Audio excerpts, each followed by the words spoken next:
Hello guys, இப்போ நம்ம பார்த்துட்ருக்கிறது நூலாசிரியர்களோட details தான். 8th ஸ்டாண்டர்டில் உள்ள நூலாசிரியர்கள் பார்ப்போம். ஃபஸ்ட்டு தமிழ் மொழி வாழ்த்து. பாரதியார். பாரதியாரோட முழு பெயர் சி. சுப்பிரமணிய பாரதியார். இவர் கவிஞர், எழுத்தாளர், இதழாளர், சமூக சீர்திருத்த சிந்தனையாளர், விடுதலை போராட்ட வீரர் அப்படின்னு இவருக்கு பன்முக ஆற்றல் கொண்டவர் நம்ம சி. சுப்பிரமணிய பாரதியார். இவர் 2 இதழ்களை நடத்தியிருக்காரு. இந்தியா விஜயா அப்படின்ற 2 இதழ்களை நடத்தி விடுதலை போருக்கு விதித்தவர் பாரதியார். கவிதைகள் மட்டுமின்றி சந்திரிகையின் கதை, தராசு உள்ளிட்ட உரைநடை நூல்களையும் இவர் எழுதியிருக்காரு. சிந்துக்கு தந்தை, செந்தமிழ் தேனி, புதிய அறம் பாட வந்த அறிஞன், மரம் பாட வந்த மறவன் என்றெல்லாம் பாரதிதாசன் இவரை புகழ்ந்திருக்காரு. பாரதிதாசன் இந்த மாதிரி நேம்ஸ்லாம் வச்சு பாரதியாரை புகழ்ந்திருக்காராம். இந்த பாடல் பாரதியார் கவிதைகள் அப்படின்ற தொகுப்பில் தமிழ்மொழி வாழ்த்து அப்படின்னு தலைப்பில் இடம்பெற்றிருக்கு. அடுத்து தமிழ்மொழி மரபு. தொல்காப்பியர். தொல்காப்பியத்தோட ஆசிரியர் தான் தொல்காப்பியர். தமிழுக்கு நமக்கு கிடைச்ச மிக பழமையான நூல் தான் தொல்காப்பியம். இந்த நூல் எழுத்து, சொல், பொருள் அப்படின்னு 3 அதிகாரங்களை கொண்டுள்ளது. ஒவ்வொரு அதிகாரமும் 9 இயல்களை கொண்டிருக்கு. பொருள் அதிகாரத்தின் மரபியலில் உள்ள 3 நூற்பாக்கள் 91, 92, 93 நமக்கு இங்கே பாடப்பகுதியாக அமைஞ்சிருக்கு. பொருள் அதிகாரத்தில் உள்ள மரபியல் அப்படின்ற உள்ள 3 நூற்பாக்கள் தான் நம்மளுக்கு இங்கே பாடப்பகுதியாக அமைஞ்சிருக்கு. அடுத்து சொற்பூங்கா. ரா. இளங்குமரனார். இவரை செந்தமிழ் அந்தனார் அப்படின்னு அழைக்கப்படுறோம். ரா. இளங்குமரனார் பள்ளி ஆசிரியராக பணியாற்றியவர். இவர் நூலாசிரியர், இதழாளர், உரையாசிரியர், தொகுப்பாசிரியர் அப்படின்னு பன்முகன் திறன் பெற்றிருக்காரு ரா. இளங்குமரனார். இலக்கண வரலாறு, தமிழிசை இயக்கம், தனித்தமிழ் இயக்கம் அப்படின்னு பல நூல்களை இவர் எழுதியிருக்காரு. தேவநேயம் என்னும் நூலை தொகுக்கவும் செஞ்சிருக்காரு. திருச்சிக்கு அருகில் அல்லூரில் திருவள்ளுவர் தவச்சாலையையும் பாவனார் நூலகமும் அமைத்துள்ளார். இவர் திருச்சிக்கு பக்கத்தில் உள்ள அல்லூரில் திருவள்ளுவர் தவச்சாலையையும் பாவனார் நூலகமும் இவர் அமைச்சிருக்காரு. இவரோட தமிழின் தனிப்பெரு சிறப்புகள் அப்படின்ற நூல் செய்திகள் தொகுத்து தான் நமக்கு இங்கே சொற்பூங்கா அப்படின்னு கொடுத்துருக்காங்க. அடுத்து ஓடை. வாணிதாசன். வாணிதாசன் எப்படிலாம் அழைக்கப்படுறாரு? கவிஞரேறு, பாவலர் மணி, தமிழகத்தின் வேர்ட்ஸ்வர்த் அப்படின்லாம் இவரை அழைக்கிறோம். இவரோட இயற்பெயர் அரங்கசாமி என்கிற எத்திராசலு. இவர் பாரதிதாசனோட மாணவர். தமிழ், தெலுங்கு, ஆங்கிலம், பிரெஞ்சு ஆகிய மொழிகளும் இவருக்கு தெரிஞ்சிருக்கு.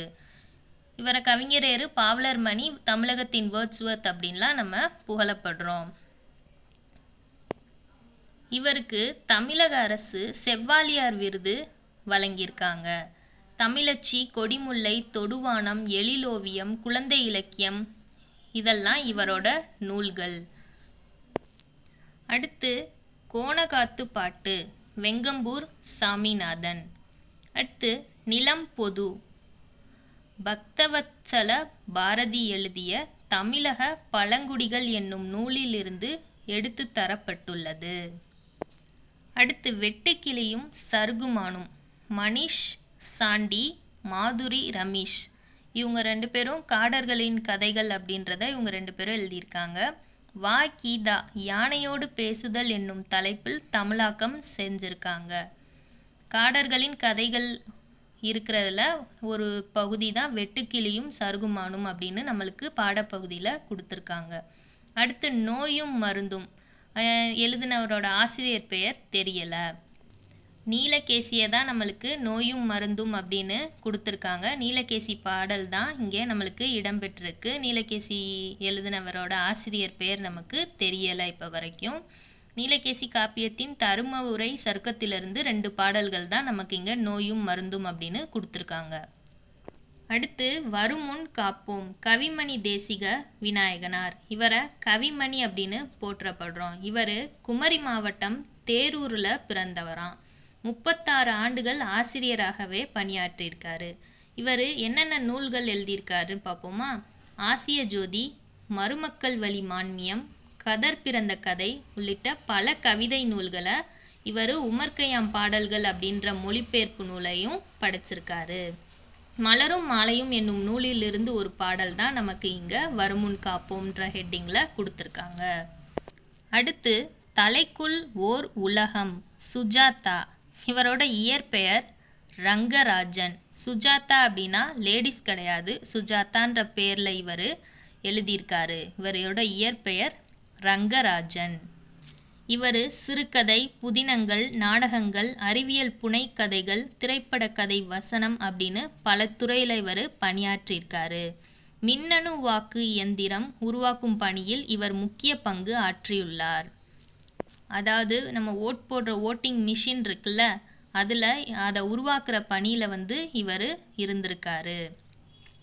என் இனிய எந்திரா, மீண்டும் ஜீனோ, ஸ்ரீரங்கத்து தேவதைகள், தூண்டில் கதைகள் அப்படின்னு பல நூல்களை இவர் சுஜாதா எழுதியிருக்காரு. அடுத்து கல்வி அழகே அழகு குமரகுருபரர். இவர் 17ஆம் நூற்றாண்டை சேர்ந்தவர் குமரகுருபரர். இவர் தமிழ் மொழிக்கு பெருமை சேர்க்கும் பல சிற்றிலக்கியங்களை படைச்சிருக்காரு.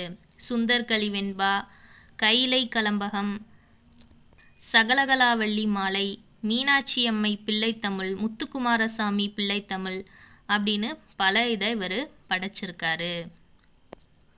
மக்களோட வாழ்வுக்கு தேவையான நீதிநெறி விளக்கத்தையும் இவர் தொகுத்து வழங்கியிருக்காரு. கடவுள் வாழ்த்து உட்பட 102 வெண்பாக்களை இந்நூலில் இருக்குது. கல்வி அழகே அழகுல இந்த நூலில் 13ஆம் பாடல் தான் நமக்கு பாடப்பகுதியாக கொடுத்துருக்காங்க. அடுத்து புத்தியை தீட்டு ஆலங்குடி சோமு. இவர் திரைப்பட பாடலாசிரியராக புகழ்பெற்று விளங்கியிருக்காரு. ஆலங்குடி சோமு இவர் சிவகங்கை மாவட்டத்தில் உள்ள ஆலங்குடி அப்படின்ற ஊரில் பிறந்தவர் தான். தமிழ்நாடு அரசின் கலைமாமணி விருதை இவர் பெற்றிருக்காரு. அடுத்து பல்துறை கல்வி திருவிக. திருவிக ஃபுல் ஃபார்ம் திருவாரூர் விருத்தாசலம் கல்யாண சுந்தரனார். திருவிக என்னென்ன நூல்கள் எழுதியிருக்கார் அப்படின்னா, மனித வாழ்க்கையும் காந்தியடிகளும், பெண்ணின் பெருமை, தமிழ் சோலை, பொதுமை வேட்டல், முருகன் அல்லது அழகு அப்படின்னு பல நூல்களை இவர் எழுதியிருக்காரு திருவிக. ஆன்ற குடிப்பிறத்தல் பி. ச. குப்புசாமி. இவர் சிறுகதை ஆசிரியர்களோட ஒருவர் தான் பி. ச. குப்புசாமி. அடுத்து திரு கேதாரம் சுந்தரர். சுந்தரரோட சிறப்பு பெயர் நம்பியாரூரார் தம்பிரான் தோழர். அடுத்து பாடறிந்து ஒழுகுதல் நல்லந்துவனார். கலித்தொகை 8 தொகை நூல்கள் உள்ள ஒன்று தான் கலித்தொகை. இது கலிப்பா அப்படின்ற பாவகையால் ஆன நூல் தான். 150 பாடல்களை கொண்டது கலித்தொகை. குறிஞ்சிக்களி, முல்லைக்களி, மருதக்களி, நெய்தற்களி, பாலைக்களி அப்படின்னு 5 பிரிவுகளை உடையது. கலித்தொகையை தொகுத்தது நம்ம நல்லந்துவனார். இவர் சங்ககால புலவர்களோட ஒருவர் தான் இவர். நெய்தற்களி பாடல்களை இயற்றியவரும் இவர் தான், நல்லந்துவனார் தான். நமக்கு கலித்தொகை அப்படின்ற பாடல் தான் நமக்கு இங்கே பாடறிந்து ஒழுகுதல் அப்படின்ற டாப்பிக்கில் கொடுத்துருப்பாங்க.